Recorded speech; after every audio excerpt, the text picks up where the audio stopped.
Hadirin yang saya cintai, yang ketiga soal keagungan Ramadan ini.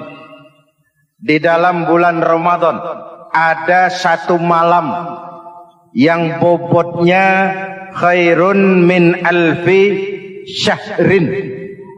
Satu malam tapi lebih baik daripada 1000 bulan, yang kita kenal dengan malam Qadar atau Lailatul Qadar. Sementara itu adanya pada sepertiga yang akhir dari bulan Ramadan, terutama di malam-malam ganjil. Di negeri kita lihat terjadi pergeseran nilai. Awal-awal Ramadan, minggu pertama, pasar sepi, masjid ramai, full house, meledak. Betul? Padahal Rasul memberikan contoh, kalau sudah masuk sepertiga yang akhir Ramadan, beliau sing-singkan lengan baju, hamparkan sajadah, lebih banyak di masjid daripada di rumah. Itu baginda Rasul. Sing-singkan lengan baju, hamparkan sajadah, lebih banyak di masjid daripada di rumah. Hadirin yang saya hormati, di situ makna meraih kemenangan. Karena itu lebaran lain dengan Idul Fitri. Lebaran siapa saja boleh ikutan, tapi Idul Fitri milik orang yang melaksanakan ibadah Ramadan dengan baik. Nah, saya kembali kepada Lailatul Qadar. Semua kita, kecil atau besar, sengaja atau tidak, khilaf atau terpaksa, pasti punya yang namanya dosa. Di sini semua yang hadir nih, include saya, apa ada yang tidak punya dosa? Ayo, jujur. Apa ada di antara kita di sini yang nggak punya salah? Apa ada yang nggak punya dosa? Setiap kita, kecil, besar, sedikit, banyak, terlupa, terpaksa, pasti punya salah. Sekarang kalau mau hitung dagang, kita diberi umur 65. 40 tahun penuh dosa, lalu taubat 25 tahun. Menurut neraca hukum dagang belum seimbang. Dosa 40 tahun ditebus taubat 25 tahun. Menurut neraca hukum dagang. Untung Allah tidak dagang-dagangan kepada kita. Di Ramadan ini Allah ngobrol pahala. Di Ramadan ini Allah membuka pintu rahmah yang seluas-luasnya. Sampai-sampai ada hadis qudsi, "Lau amiltumul khataya hatta mala'atis sama, thumma nadimtum, fataballahu alaikum." Kalaupun kamu berbuat dosa, penuh langit dengan dosamu, kemudian kamu menyesal dan bertaubat, Allah pasti akan menerima taubatmu. Hadirin yang saya hormati, inilah momentum Ramadan, saat dimana kita melakukan pemutihan diri.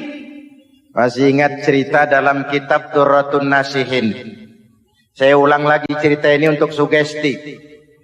Ada buajingan, tengik, pernah membunuh 99 orang. Satu saat hidayah datang kepadanya, terniat ingin bertaubat. Dicarinya seorang ustadz. Ketemu ustadz kepala ngajar. Ustadz, ya, apa? Saya mau taubat.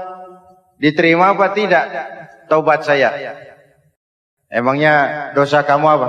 Saya pernah membunuh 99 orang, ustadz. Ustadznya melotot. Wih, banyak amat. Enggak segampang itu nyawa hak prerogatif Allah. Cuma Allah yang berhak ngambil. Membunuh tanpa alasan yang benar, dosa besar. Dosamu kelewat banyak, mas. Enggak bisa.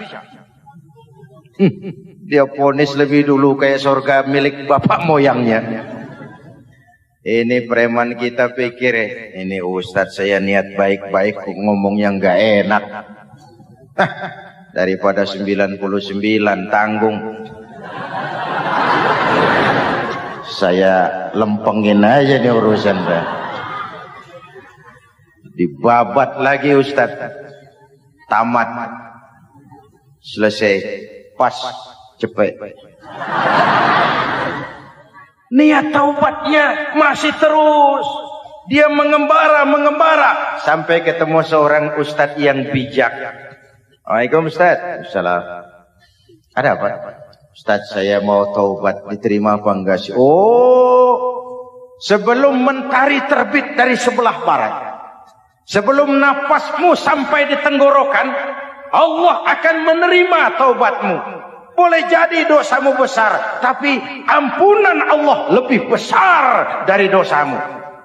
Begitu Ustaz. Iya.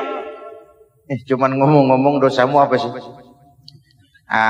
Ustaz, saya sih tadinya cuma bunuh 99 orang. Terus ada Ustaz ngomongnya nggak enak. Jadi saya cukupin 100. Oh, taubatmu diterima asal benar-benar. Cuma begini saja. Kampungmu kampung brengsek tuh. Lingkunganmu nggak sehat. Kalau kau pulang ke sana lagi, niat taubatmu bisa lentur dan luntur. Kamu pindah saja, hijrah ke kampung lain yang lebih baik. Baik Ustaz, terima kasih. Wah, ngepak koper. Pindah. Belum sampai ke kampung yang dituju, ajal datang merenggut nyawa. Ketika ruh keluar dari jasad, ini malaikat rahmah dengan malaikat azab rebutan. Kata malaikat rahmah, ini jatah saya. Orang ini sudah taubat, tempatnya di surga. Kata malaikat azab, nanti dulu. Taubat si taubat, 100 bagaimana urusannya?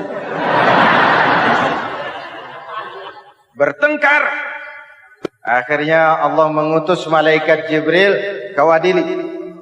Kata Jibril, ukur sajalah mana yang lebih dekat, kampung yang dituju atau kampung yang ditinggalkan. Ketika diukur, kampung yang dituju lebih dekat dari kampung yang ditinggalkan. Kata Jibril, dia jatah malaikat rahmah. Taubatnya diterima Allah. Nah, kalau mendengar riwayat seperti ini, jangan diartikan bahwa untuk taubat mesti membunuh 100 orang. Ini harus diartikan bagaimanapun besar dosa dan kesalahan yang kita lakukan, jangan putus asa dari rahmat Allah.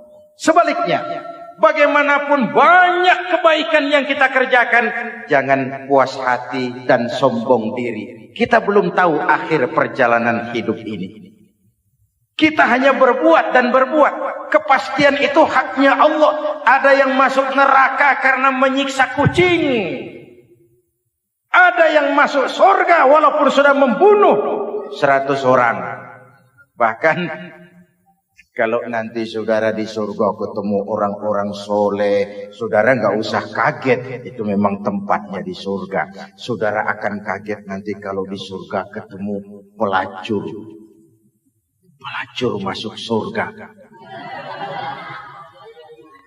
Penasaran, saudara samperin, Mbak Yu. Iya Mas, sampean ada di sini, apa Allah nggak salah wesel ini? Iya Mas, saya ini ada di surga sini. Padahal waktu di dunia dulu saya ini siapa Mas tahu kan? Bang Mas juga langganan kan waktu itu.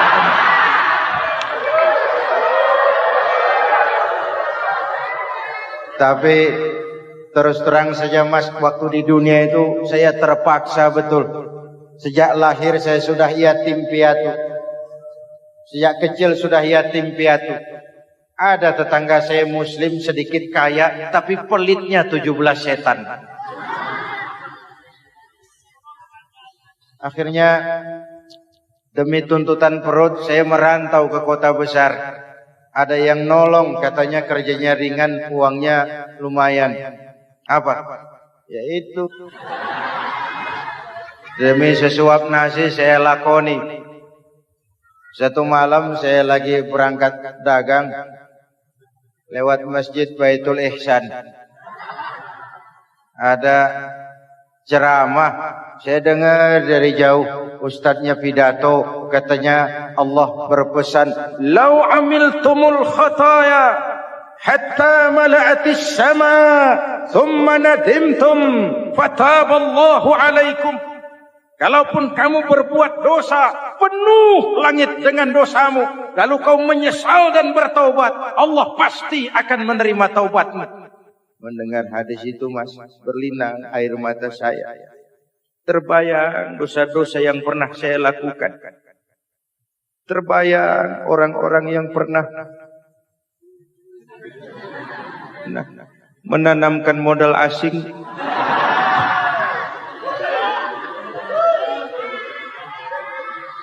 Dikala itu hidayah datang, saya niat taubat pulang kampung mas, mudik.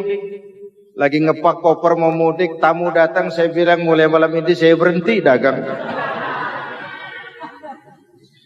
Taubat saya sebenar-benarnya, taubat saya diterima Allah. Walaupun mampir dulu, transit dulu di tempat lain, akhirnya saya sampai juga ke sini.